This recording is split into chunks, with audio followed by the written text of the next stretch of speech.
तलाक इतनी आसानी से होता नहीं है। जिन्होंने कॉन्टेस्टेड डाइवोर्स कोर्ट में फ़ाइल कर रखा है उन्हें इस बात की पूरी जानकारी होगी। जी हाँ, म्यूचुअल डाइवोर्स जो होता है काफ़ी आसानी से हो जाता है, लेकिन फिर भी डबल मैरिज, एक दो सवाल अगर होते तो उसके बारे में कोई बात नहीं थी।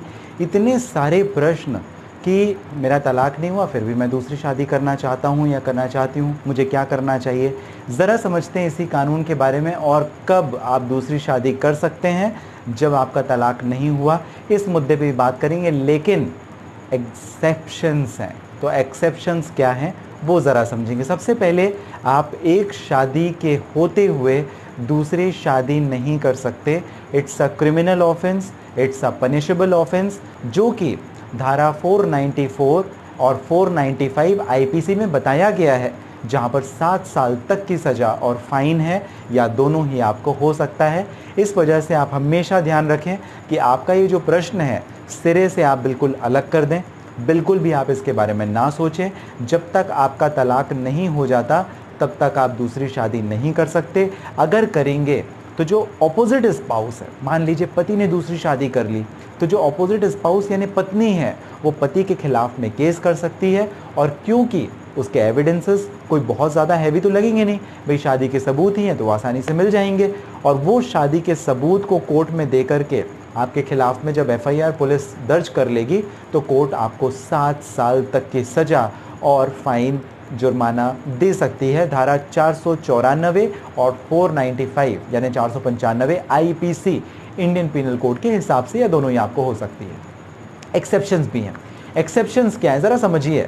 सबसे पहली बात, जब किसी कॉम्पिटेंट कोर्ट ने, आपका तलाक नहीं हुआ बट उसके बावजूद किसी कॉम्पिटेंट कोर्ट ने डिक्लेयर कर दिया है कि आपकी जो शादी है वो वॉइड है, यानी शून्य कर दिया, आपकी शादी की कोई अहमियत नहीं है। अब शून्य कब होता है? जब मान लीजिए लड़की की उम्र 16 साल थी, उससे दबाव में ज़बरदस्ती में शादी कर ली गई थी, या कोर्ट ने एनलमेंट का डिक्री दे दिया, तो उस कंडीशन पर उससे शादी की जा सकती है। दूसरी बात, जब हस्बैंड या वाइफ दो में से एक किसी की डेथ हो गई, जब डेथ हो जाएगी तो भी शादी की जा सकती है, उसमें भी कोई परेशानी नहीं, फिर आपको डाइवोर्स लेने की ज़रूरत नहीं।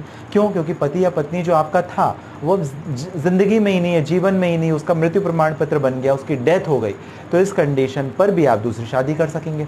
तीसरी बात, जब कोर्ट ने प्रॉपर डाइवोर्स का डिक्री जजमेंट, नोटरी वाला नहीं, नोटरी वाला करेंगे तो फंस जाएंगे, जब कोर्ट आपको प्रॉपर डाइवोर्स का जजमेंट और डिक्री दे दे, उस कंडीशन पर आप दूसरी शादी कर सकेंगे। और तीसरी महत्वपूर्ण बात ये, जब आपका पति या पत्नी पिछले 7 वर्षों से कहीं देखा नहीं गया, कभी सुना नहीं गया, उसके बारे में कोई नहीं जानता वो कहाँ है, वो जिंदा है भी या नहीं, और अगर जिंदा है तो कहाँ, उसे पिछले 7 वर्षों में देखा नहीं गया, फिर आप दूसरी शादी नहीं कर सकते हैं। तो ये कुछ एक्सेप्शंस हैं 4-5 जहाँ पे आप कर सकते हैं। अदरवाइज सारे के सारे जो आप समझें कि दूसरी शादी के आपके सवाल हैं, उसका जवाब यही है कि 7 साल तक की सज़ा और फाइन या दोनों आपको हो सकता है सेक्शन 494 और सेक्शन 495 आईपीसी के हिसाब से। इसे हम लोग कहते हैं पनिशेबल ऑफेंस, जिसे बाइगेमी भी कहा जाता है। बाइगेमी मतलब दूसरी शादी, एक पति या पत्नी के रहते हुए दूसरी शादी, और दोनों के लिए बराबर है, पत्नी करेगी उसे सज़ा मिलेगी, पति करेगा उसे सज़ा मिलेगी। जी हाँ, तो आप ध्यान रखें, बहुत महत्वपूर्ण है कि आप इस प्रकार का कोई अपराध ना करते हुए किसी परेशानी में ना फंसें। आपको जानकारी कैसी लगी मुझे ज़रूर कमेंट बॉक्स में मेंशन कीजिएगा।